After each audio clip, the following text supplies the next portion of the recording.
કેન્દ્ર સરકારના સંયુક્ત સચિવ શ્રી કે નિરાલા દાહોદની મુલાકાતે સચિવશ્રીએ દેવગઢ બારિયા ખાતે પ્રાકૃતિક ખેતી કરતા પ્રગતિશીલ ખેડૂતો GLRS સ્કૂલ તેમજ PM શ્રી રાધે ગોવિંદ પ્રાથમિક શાળાની લીધી મુલાકાત। ભારત સરકારના સંયુક્ત સચિવ શ્રી કે નિરાલા શ્રી દાહોદ જિલ્લાની મુલાકાતે આવતા તેમણે પ્રથમ દાહોદ જિલ્લાના દેવગઢ બારિયા તાલુકાની મુલાકાત લીધી હતી, જેમાં PM શ્રી રાધે ગોવિંદ પ્રાથમિક શાળાની મુલાકાત લીધી હતી, જેમાં સંયુક્ત સચિવ શ્રી નિરાલાએ શાળાના આચાર્ય સાથે ચર્ચા કરી અને શાળાની સમગ્રતાએ માહિતી મેળવી હતી। એ સાથે કોમ્પ્યુટર લેબનું નિરીક્ષણ કરીને વર્ગમાં અભ્યાસ કરી રહેલ વિદ્યાર્થીનીઓ સાથે રૂબરૂ સંવાદ કર્યો હતો।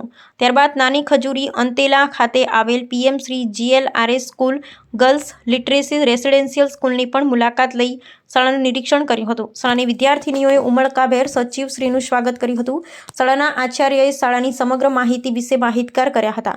સચિવશ્રી કલેક્ટરશ્રી તેમજ પ્રાયોજના વહીવટદારશ્રીએ શાળામાં આપવામાં આવતી સુવિધાઓ, ભોજન કક્ષ, music room, library, science lab, computer lab, physical lab સાથે વિદ્યાર્થીનીઓએ કરેલ વિવિધ પ્રકારની પ્રવૃત્તિઓનું નિરીક્ષણ કર્યું હતું।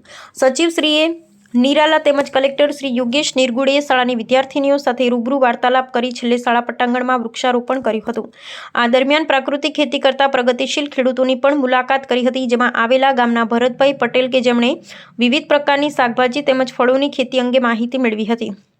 ત્યાં ઉપસ્થિત અન્ય ખેડૂતો સાથે પણ વાર્તાલાપ કરી જરૂરી માહિતી મેળવી હતી। ખેતીવાડી તેમજ આત્મા પ્રોજેક્ટ થકી અપાતા વિવિધ સહાય અંગે માહિતી મેળવી। સાધનિક સહાય તરીકે મળેલ ટ્રેક્ટરનું નિરીક્ષણ કર્યું। છેલ્લે પરબતભાઈ પટેલ કે જેઓ પ્રાકૃતિક ખેતી કરી પ્રગતિશીલ ખેડૂત તરીકે અન્ય ખેડૂતો માટે રોલ મોડેલ બની પ્રાકૃતિક ફાર્મ બનાવી છે, તેમના ફાર્મની મુલાકાત લીધી। ત્યાં પરબતભાઈ પટેલ સાથે વિગતે ચર્ચા કરી પ્રાકૃતિક ખેતીના આયામો, પ્રક્રિયા તેમજ તેનાથી થતા ફાયદાઓ અંગે માહિતી મેળવી હતી। આ સાથે સચિવશ્રીએ જણાવ્યું હતું કે દેવગઢ બારિયામાં ખેડૂતો ખૂબ સારી રીતે પ્રાકૃતિક ખેતી અપનાવી અને એનો પ્રચાર પ્રસાર કરી રહ્યા છે, તેમજ પ્રાકૃતિક ખેતી અપનાવવા માટે અન્ય ખેડૂતોને પ્રેરણા આપી રહ્યા છે। અહેવાલ માજુભાઈ બારિયા।